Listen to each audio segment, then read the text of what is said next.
नमस्कार. तर आज बनवली बघा एकदम खुसखुशीत आणि क्रंची अशी ही साबुदाणा बटाटा चकली. आवाजावरून तुम्हाला याचा क्रंचीनेस कळतच असेल.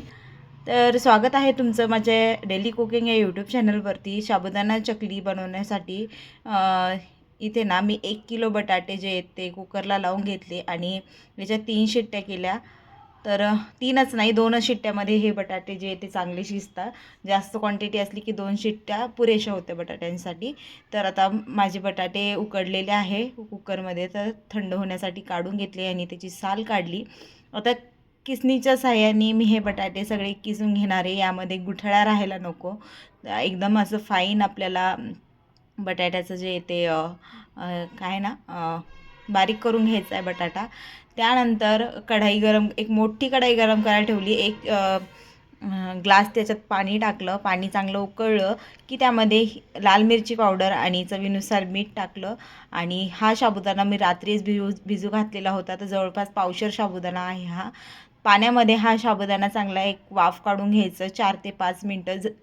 दोनदा मी झाकण ठेवून याची वाफ काढून घेतली होती. अधूनमधून झाकण काढायचं आणि खालीवर हा साबुदाणा हलवून घ्यायचा.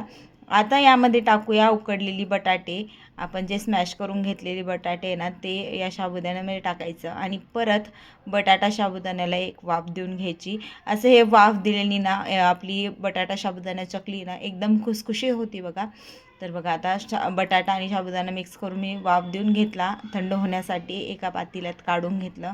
सगळे कढईतलं मिश्रण जे ते असं थंड होण्यासाठी मोकळं करून ठेवते. आता हे थंड होतं आहे तोपर्यंत टेरेसवरती गेले आणि हे अंथरून घेतलं चकल्या टाकायला आपल्याला. असं हे पानकापडावर मी ना चकल्या टाकल्या होत्या. तर हा आहे माझा सोऱ्या नवीन प्रकारचा, जे की माझ्या आईने लग्नात दिलेला आहे मला. एकदा भरायला अवघड आहे थोडासा, पण एकदा भरला की 10-12 चकल्या याच्या आरामशीर होता. आणि हा आहे माझ्या आईचा सोरा. जुन्या काळी भेटायचे ना, तसं तर अजून पण भेटतात, पण आईच्या लग्नातला तो एक सोऱ्या आणि माझ्या लग्नातला हा एक सोऱ्या, असे 2 प्रकारचे आमच्याकडं चकल्या करण्याचे सोरे आहेत बघा. तर आता मी एकदा पॅक करून घेतला सोरा, सारण भरलं साबुदाणा बटाट्याचं.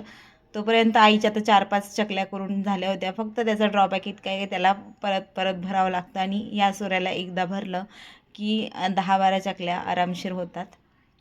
तर अशा आम्ही छोट्या छोट्या गोल गोल गोल गोल चकल्या करून घेतल्या. आम्ही दोघी करत होतो. आई आई पण करू लागत होती आणि मी पण. तसं तर काही जास्त नव्हतं, पण एकटीच कशाला करते म्हणून आई पण माझ्यासोबत आली होती वरती चकल्या करू लागायसाठी.